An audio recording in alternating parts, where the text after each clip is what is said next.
Hello viewers, আসসালামু আলাইকুম। রাজহাঁস পালন করুন, জনপ্রিয় রাজহাঁস পালন করুন।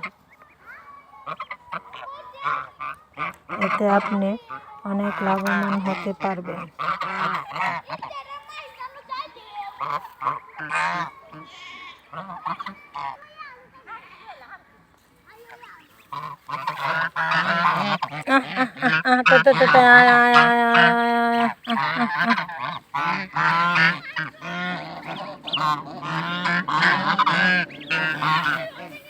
তাহলে আরেকটু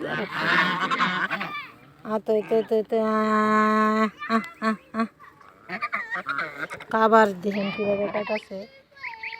আবার বেশি পানি দিলে বাচ্চার ঠান্ডা লাগতে পারে, একটু অল্প পরিমাণ পানি দিবেন।